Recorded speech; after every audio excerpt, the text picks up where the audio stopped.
soy docente aquí en la Universidad de Quilmes, doy la materia guión audiovisual y me dedico justamente al guión audiovisual, soy guionista. En realidad lo que aprendemos cuando aprendemos guión audiovisual es aprendemos a contar. Damos la materia pensando en qué clase de formación le damos al estudiante, qué clase de salida laboral le puede generar al estudiante, qué clase de conocimiento más allá del mero hecho de escribir audiovisual se puede adquirir como para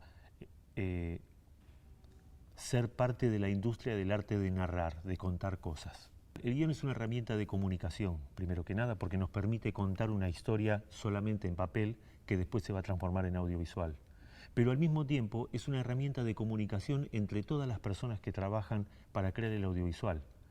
Justamente, guión nos remite a una guía grande. En Radio Mitre, en los años, fines de los años 80, principios de los 90, que es cuando empezamos a trabajar con Saborido como humoristas políticos, la verdad que ahí conocimos a toda la gente que era la más profesional, la más conocida, con lo cual trabajar con profesionales muy formados, que no solo no negaban su conocimiento, sino que lo ofrecían, nos permitió formarnos profesionalmente. Cuando nosotros empezamos veníamos de la nada, de tener ninguna clase de conocimiento de cómo se hacía radio, o de cómo se contaban historias y cómo se contaban historias en audio o en audiovisual. Y después los años en televisión, con Tato Bores, también. Por un lado, en la cuestión del humor, en la cuestión de la diversidad, digamos, porque nosotros contábamos historias humorísticas o con humor, digamos, pero básicamente, rápidamente entendimos que lo que contábamos eran historias. Una de las cosas que me pasó con la profesionalización hace muchos años es que uno empieza con la idea de no sé qué contar, no sé qué hacer, no sé qué idea. Cuando se atraviesa cierto umbral de lo profesional, uno ya no se pregunta qué contar, sino qué contar primero, porque empiezan a haber muchas cosas para contar. En este momento yo tengo muy claro que me voy a morir sin contar todas las historias que tengo ganas de contar, ¿no? Es natural. Hay una cosa que suele decir cualquier espectador, que es, yo quiero ver cosas que me dejen algo, ¿no? Es decir, que de algún modo lo enriquezcan. En el hecho específico de qué cosas quiere ver, yo diría que quiere ver cosas que tengan mucha producción. Es decir, quiere ver en la pantalla mucha gente, quiere ver gente importante en la pantalla, quiere ver más gente detrás de esos y si se puede en el panorama quiere ver también más gente y más panorama y más paisajes y demás. Es decir, quiere producciones costosas. ¿Qué busca el público? Por supuesto que busca historias bien contadas y que lo conmuevan y que le hagan reír y que le hagan llorar, ¿no? Busca tener, por ese tiempo que le dedica, una contraprestación, digamos. El público se ve como consumidor y entonces como consumidor, del mismo modo que va al supermercado, lo que quiere es que le den algo a cambio de lo que aporta. Lo único que ha hecho el espectador medio mundial, me parece, ¿no? Pero sobre todo en nuestro país, es agrandar la diversidad de lo que mira. Es decir, tener un panorama cada vez más amplio, más importante. Antes de ser guionista, de trabajar en medios, yo quería ser periodista, digamos.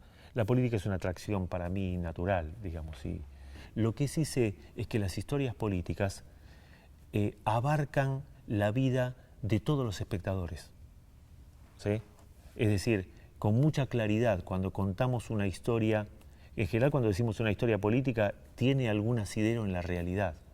Va a dar testimonio, en realidad. Es un material que seguro va a dar testimonio. Cuando uno mira hoy la película La historia oficial, por ejemplo, que más allá de que ganó el Oscar, de que estuvo muy bien hecha, etc., es una película que da testimonio de su tiempo, ¿sí? Como 1985, como El Camino de Santiago, digamos. Uno, cuando mira esa historia, no importa si es documental o si es ficción, uno tiene la sensación de saber más sobre ese momento, de saber algo sobre el momento, ¿sí?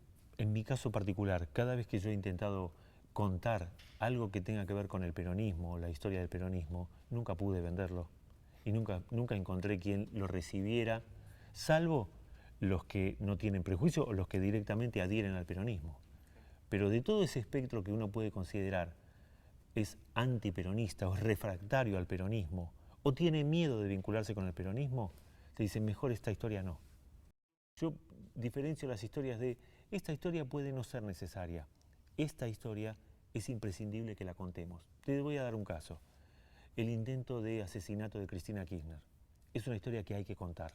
Si no la cuento yo, alguien la tiene que contar, pero se tiene que contar. Pero como decía antes, tengo infinidad de historias para contar. Y la verdad es que yo a esta altura hace muchos años que cuento historias y la verdad que lo que me mueve es poder contarlas de alguna manera, como sea. Sobre todo con la diversidad de medios que hay hoy. De hecho, con Saborido venimos haciendo podcast hace 2 años. El trabajo los tiene que satisfacer, que contar historias tiene que ser algo que los divierta, que les dé placer, que si es posible les dé de comer, pero sobre todo que les dé la satisfacción de estar haciendo lo que tienen ganas.